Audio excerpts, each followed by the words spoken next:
The following is an 18PR production. From deep in the heart of West Texas. And everybody knows Studio A or Ground Zero is at 18PR, and everyone knows 18PR is out yonder. It's a one-of-a-kind, worldwide transmission. Heroes and Heroines File. The Free-Range Talent File. The Unexplained Files. The Ain't Love Grand File. Michael Shawn's Campfire. And the Free-Range Texan News Network. A clear and present detour on the road of everyday life. You're listening to the Free Range Texan podcast. With our host, who's been voted the hardest working man in podcasting, Michael Shawn.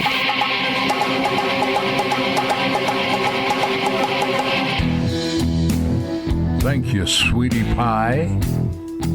Free Range Texan podcast. We are making episode 28, hot off the grill. What a podcast we have for you here.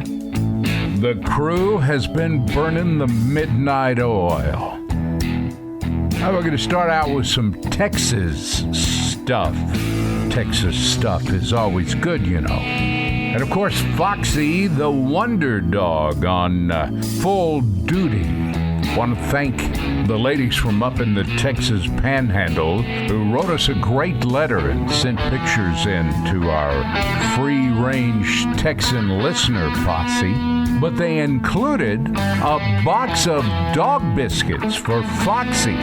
Of course, it's my understanding that Foxy's manager took a handful, and then of course Foxy's booking agent got a little piece. Foxy ended up with about half a box of dog biscuits. That's showbiz, you know. We all understand the high cost of security around here.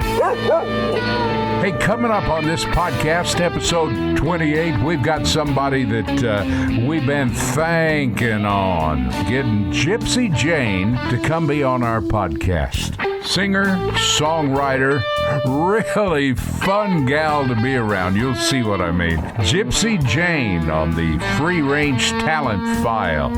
I want to thank the folks at 18PR for making our podcast possible. I get emails and the like, and people communicating with me and telling me they think about producing their own podcast. And there are as many good ideas for a podcast as there are people who are producing podcasts. But did you know that it doesn't matter where you live, anywhere in the world practically? If you can listen to this podcast, 18PR can work directly with you. They can come alongside and they can take your voice and your thoughts and they can put together a podcast. They can show you how to not only create your own podcast, but with surprisingly little gear. 18PR would be glad to come in and produce the podcast and get it up and running worldwide. It's a skill, but it's what they do. They produce the Free Range Texan podcast, and we wouldn't want to be without them. All you need to do is go to freerangetexan.net. There's a button there that'll take you over to 18pr.com. And to talk to those folks about your idea for a podcast costs you nothing. And finally, we do what we always do at the end of every one of our Free Range Texan podcasts. We wind up at a thing we called Michael Shawn's Campfire, and you're invited. You can be looking forward to that. So, we're just doing what we do here. My suggestion to all y'all is let's get saddled up and let's get ready to ride.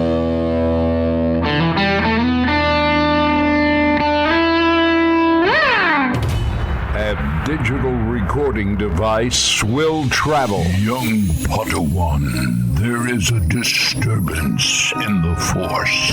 Well, I'm just saying, it's not like we broke anything, right? You're listening to the Free Range Texan Podcast. Oh, yeah, and thanks for that.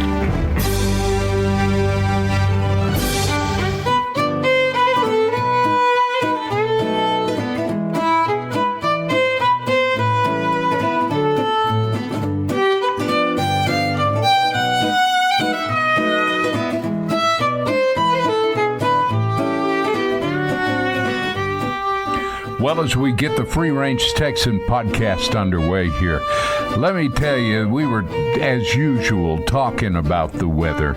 I am fond of saying everybody talks about the weather, but nobody does anything about it. Anyway, it's Ed Wilkes that was on my mind. I always think of Big Ed over the years. Ed is no longer with us, but boy, I miss that guy. He was a longtime radio man in Lubbock, Texas, and was recently asked if that part of Texas was getting any rain. Well, Ed replied, yes, we've had about 18 inches this year. But unfortunately, I missed every drop. He said I was out of town that weekend.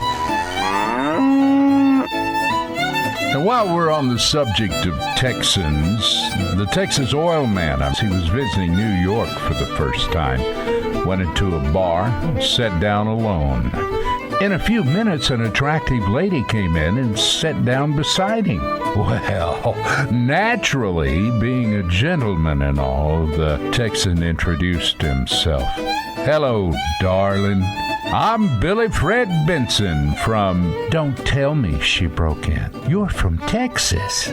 Why, yes, he said. How did you know that? Well, the lady answered, your name is Billy Fred. You called me darling, and you seem so tall sitting there on that chair. Well, the fella said, you sure are perceptive, except for one thing. Well, what's that? I'm not really tall, the Texan replied. I'm just sitting on my wallet. Oh, I think we should move on here.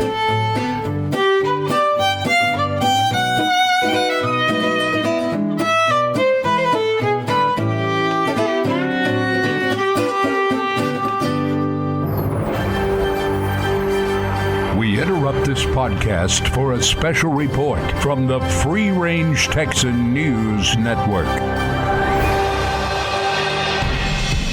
And now this from the FRTNN News Desk. That's right, I've moved to the news desk. Harley-Davidson speaks out on declining motorcycle sales. Several of the reasons for the slump on sales at Harley-Davidson are as follows. Apparently, the baby boomers all have motorcycles. Harley says that's a good thing. Generation X is only buying a few, and the next generation isn't buying any at all. A recent study was done to find out why millennials don't ride motorcycles. Number 1, pants won't pull up far enough for them to straddle the seat. Number 2, can't get their phone to their ear with a helmet on.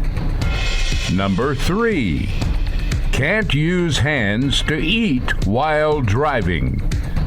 Number 4, they don't get a trophy and a recognition plaque just for buying one. Number 5, don't have enough muscle to hold the bike up when stopped.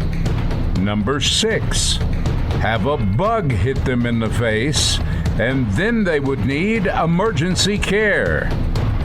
Number 7, motorcycles don't have air conditioning.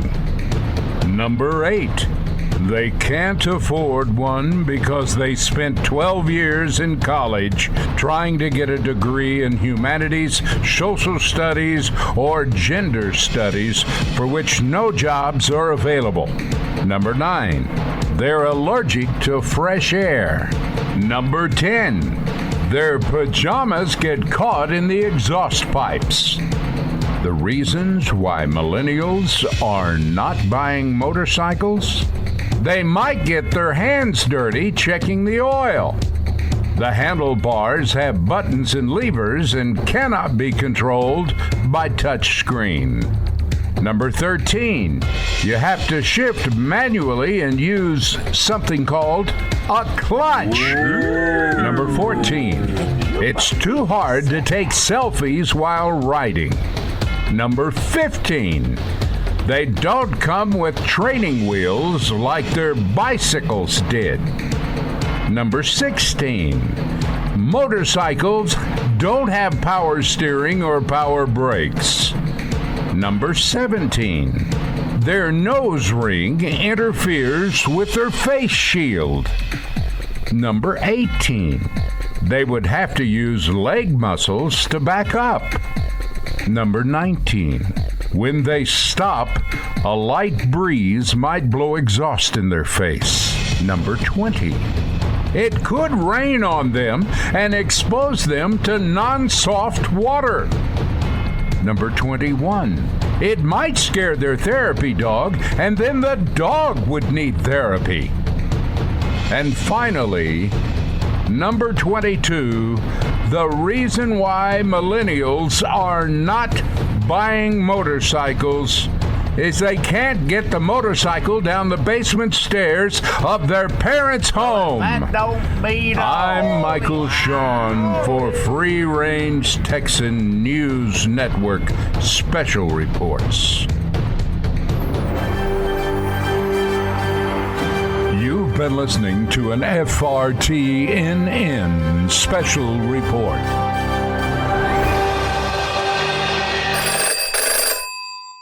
Hello, this is Free Range Texan Podcast. Who's speaking? This is Roger Dykes. Roger, my old buddy. What's up today, Roger? Not too much. It's not been a good day for me. Oh, what's wrong, Roger? Oh, I have a little boy guy that I'm friends with, and I noticed, I was out there and I noticed him and he was just crying. Now, wait sobbing. a minute. Wait a minute, Roger. You have a little friend, and he's out there. Out where? What are you talking about? He's out in his backyard. Okay. And there seemed to be something wrong with him? Well, he was just sobbing away, and I felt so bad for him. So I went over to him, and I asked, I said, "What's wrong?" Oh. He told me, he said, "My goldfish died." He lost his goldfish? He died on me. And died. Yes, and I said, "Well, I'm sorry." And he said, "Me too." And I said, "Well, what are you doing?" He said, I'm trying to bury it." Oh, that's sad, Roger. That's really sad. And I said, "Well, that's commendable of you, and I know you love your goldfish, but I do have one question." He said, "Well, what's that?" And I said, "Well, your goldfish was rather small, and the hole you just got through filling up appears to be quite large." I said, "Yes. Why? That's intriguing, Roger. Why would you dig such a deep hole for such a small fish?" Well, what did he say? He looked up at me and kind of got a maniacal grin on his face, and he said, "Because it was in the neighbor's cat." I'm hanging up now, Roger. Good to talk to you. It's time now for another segment of the Free Range Talent File. Brought to you by A-Team PR. Bringing a host of creative media production and public relations services to our exclusive list of clients. Maybe you could hire the A-Team. And now, here's the next segment of the Free Range Talent File.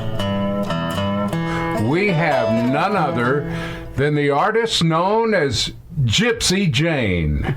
Hey, hi. Welcome in. Thank you so much. I'm so glad to be here. You know, we've told several people that we were going to have you on our podcast, and a lot of them have heard you in some of the clubs and the night spots and the venues here in West Texas, and they said, "Oh man, you'll like her."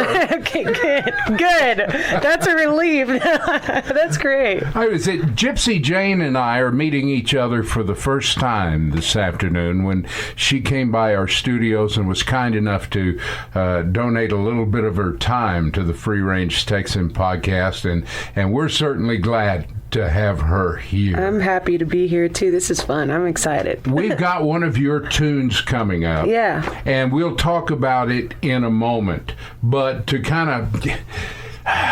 I'm still tingling.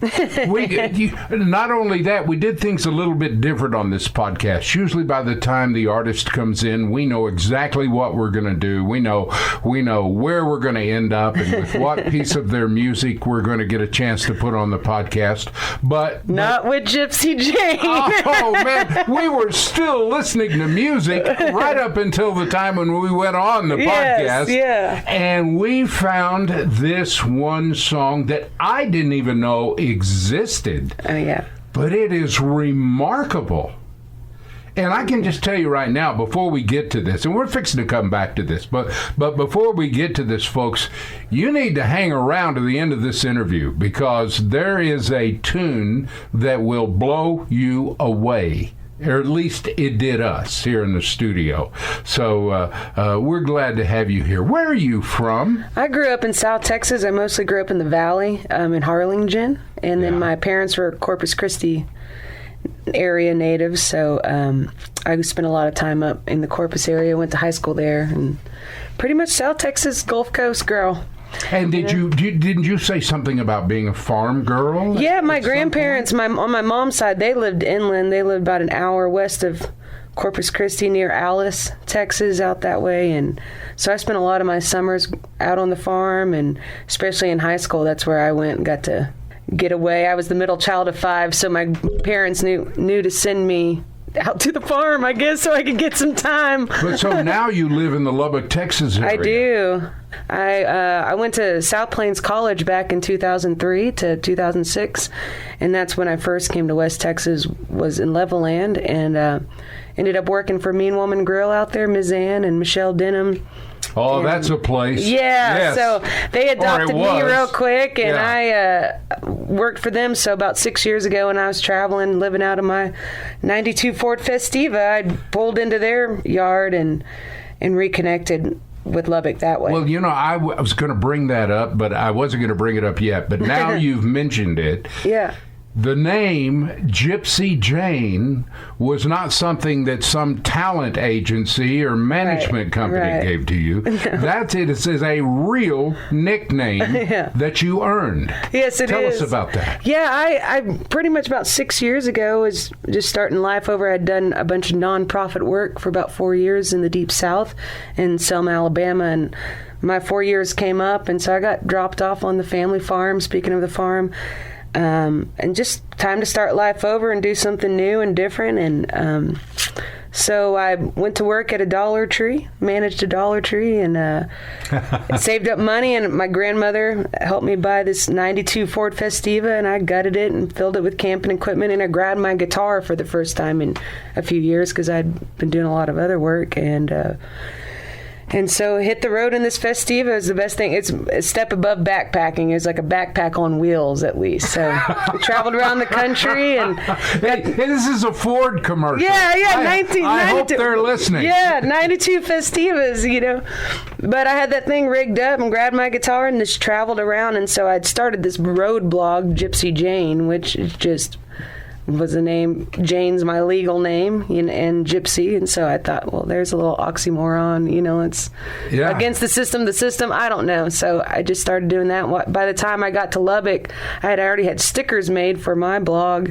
And Ms. Ann and them got a hold of that, and here we go. I performed a couple songs at a jam and became Gypsy Jayne. So. Oh man! Yeah. Well, and everybody knows you now as Gypsy Jayne. Yeah. I mean that's your name. Yeah, that's my name. So it's great. I just say, call me Gypsy or Jayne. Just don't call me late for supper. So. You mentioned a while ago about you just picked up your guitar again, and that was the thing that I noticed about you. You really play the guitar well. Thank you. What's the history on that? Well, I was a church kid. I got a guitar. Somebody gave me a guitar when I was 16. Always wanted to learn how to play type of stuff. And then I ended up at South Plains College as a sound engineer student.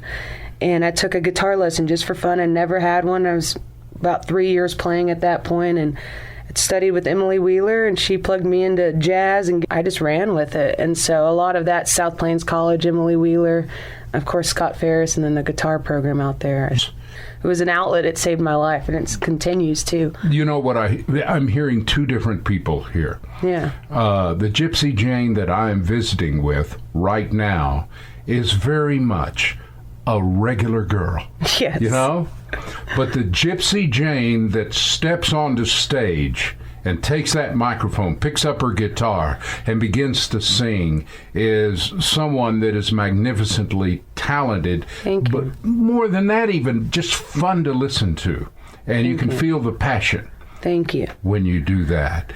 Yeah. There is going to be a podcast blog article about you that there are tremendous pictures of Gypsy Jayne that we are anxious to share with everyone at freerangetexan.net, and then you just click on the blog and get over there, and we'll have an article about you.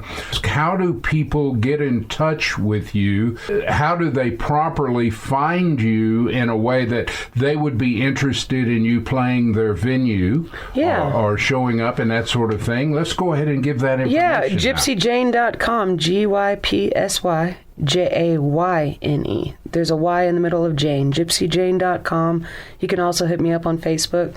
gypsyjayne.com would be the best way, and that'll give you all your other information.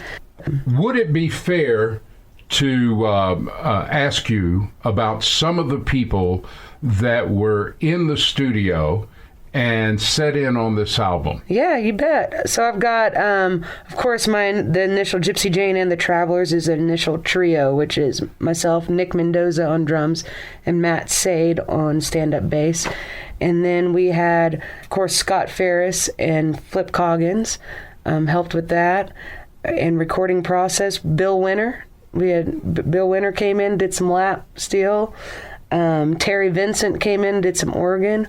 We also had Miranda and Angela, who are local artists, came in and sang some backups, along with Ms. Ann and Marty Dillon, and a few more of my friends that were around during that time. So, on the last story, on the last song on the album, the backstory, "Oh My Love," can you tell us how did that come about? Yeah, I think I was just I was out at Lake Allen Henry and just kind of in a retreat mode.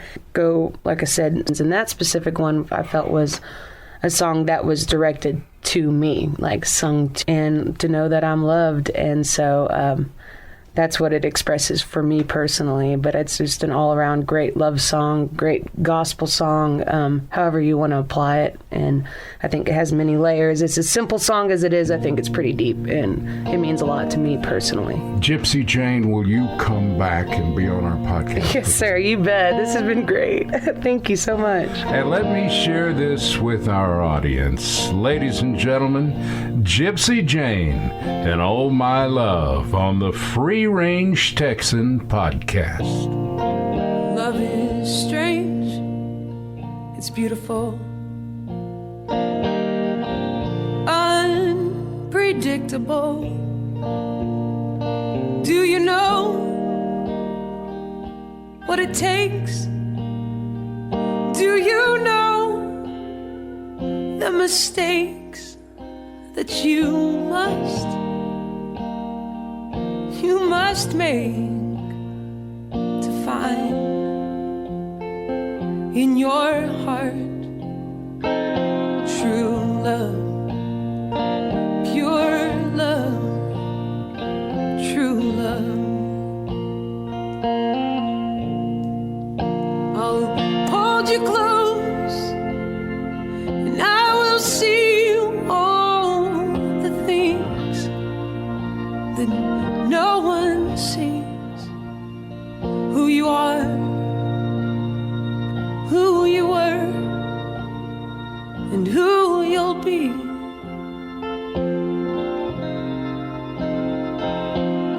Stay in my embrace, I'll wipe the tears from your face.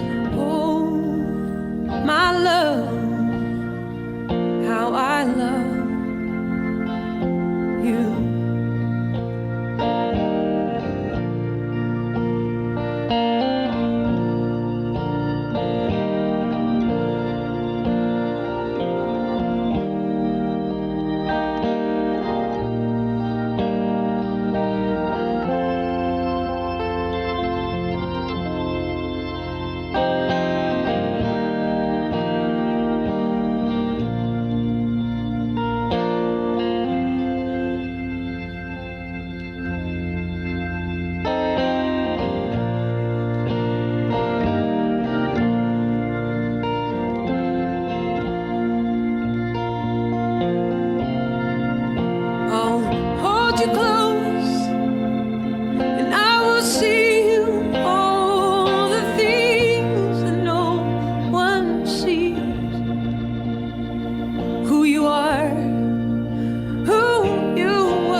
Been listening to the Free Range Talent File.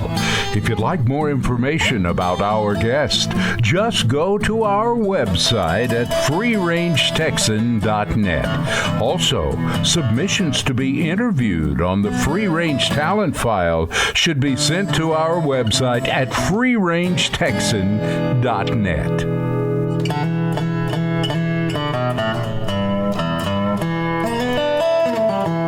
It's started as just a dream, from which grew a vision.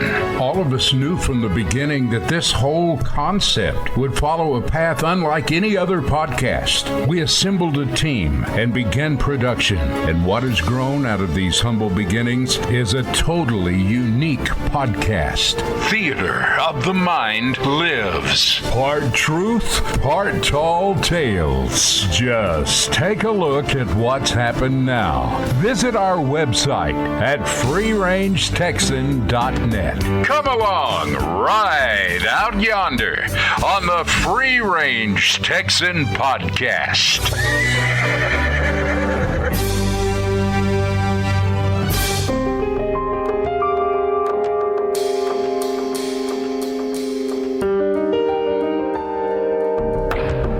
Hi, this is Michael Shawn, and welcome to the Campfire. This story is inspired by Barbara Smith.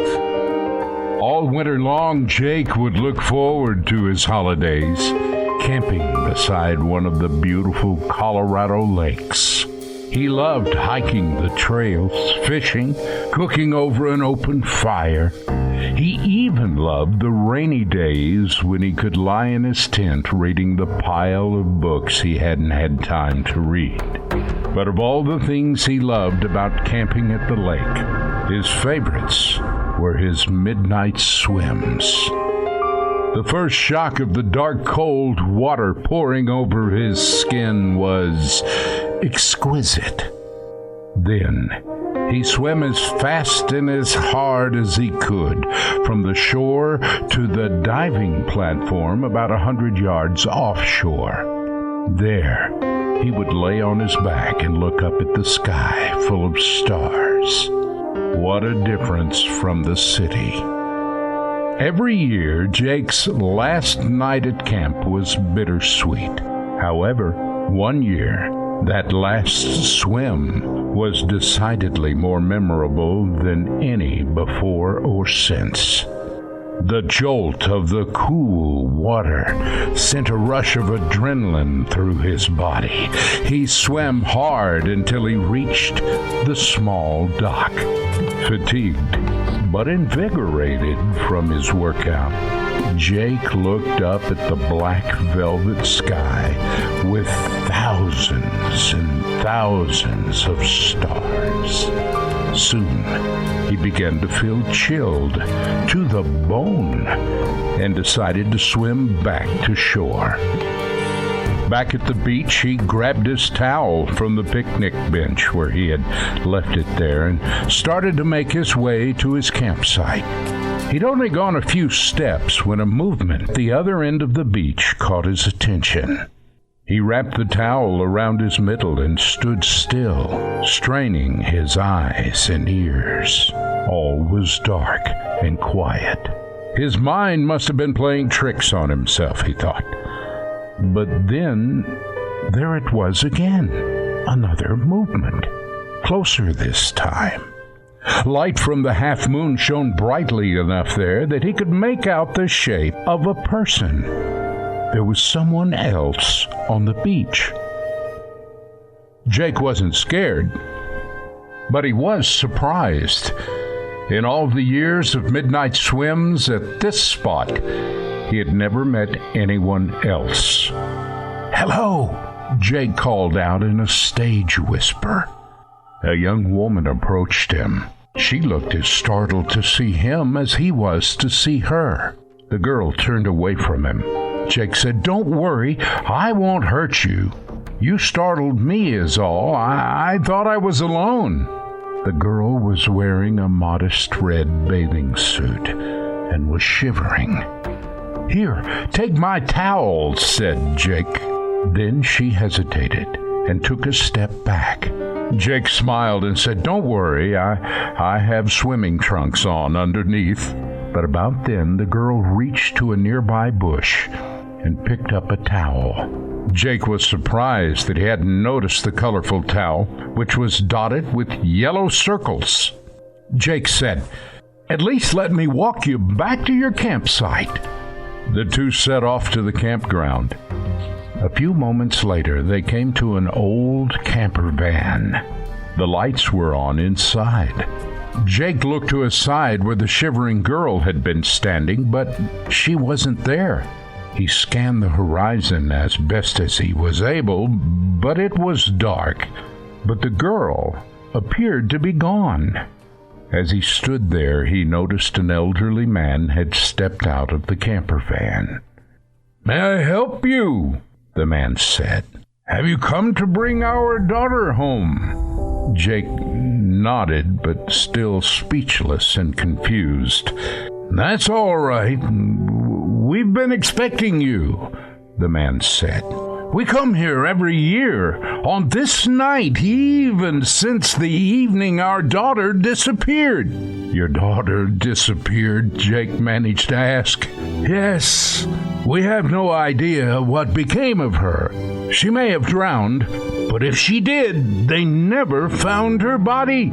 Still, every night on the anniversary of her disappearance, we come here, and each time without fail, at some point after sunset, someone sees her. It's the closest we can get to our daughter we loved so dearly." Jake struggled to compose himself before answering. I think I did see her. I talked to her. She was cold, so I offered her my towel, but she had her own." The old man said, "Yes, we know about her towel. We gave it to her. She desperately wanted a bathing suit like the one in the song. You know, itsy bitsy teeny weeny yellow polka dot bikini. But of course we wouldn't let her have such a thing.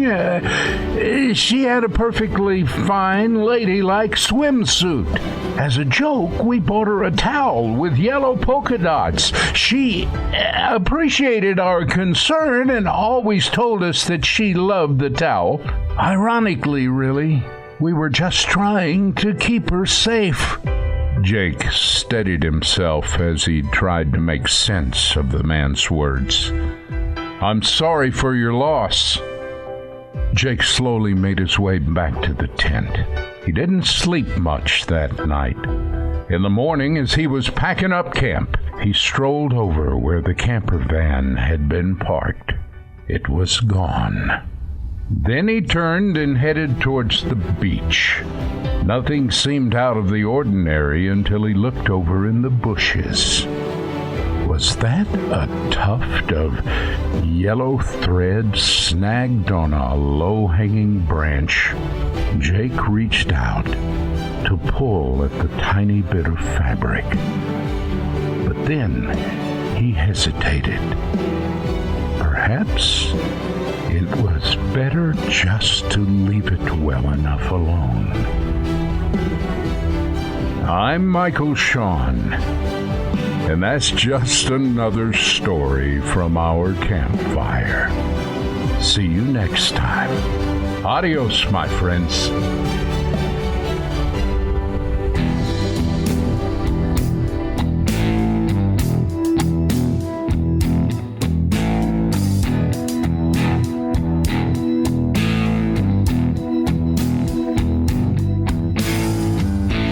Well, we see it's time to head 'em up, move 'em out for episode 28 of the Free Range Texan.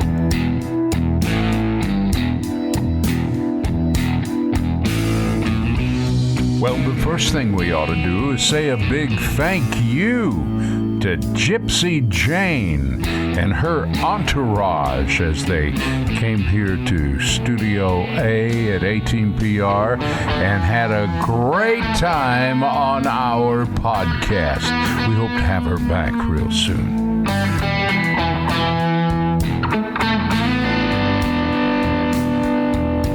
Well, and I've said this before, and I want to say it again. I want to just remind you folks that doing this podcast started out as somewhat of a labor of love, but it has turned into one of the funnest things that any of us on this crew, I think, get to do. We are having a ball, and we thank you folks as our numbers continue to grow each and every episode.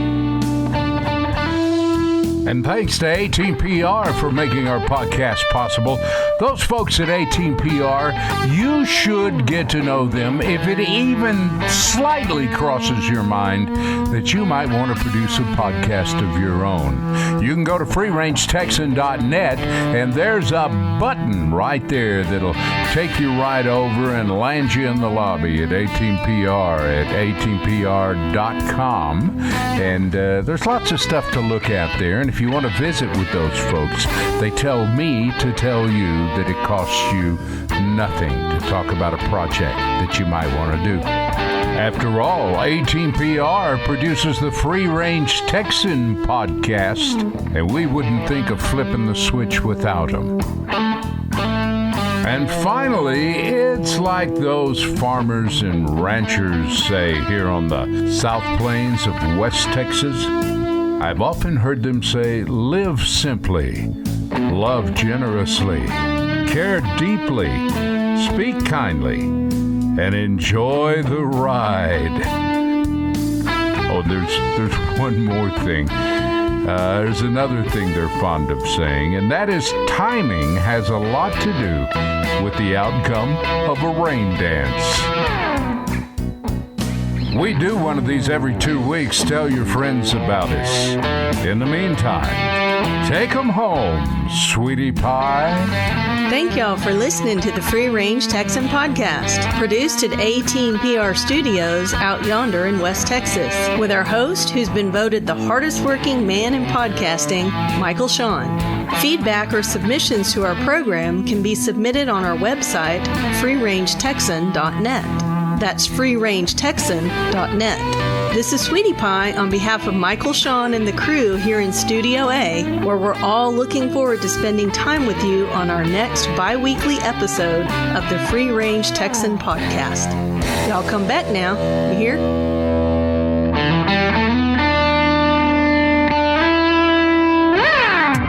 Free Range Texan podcast. Disconnect.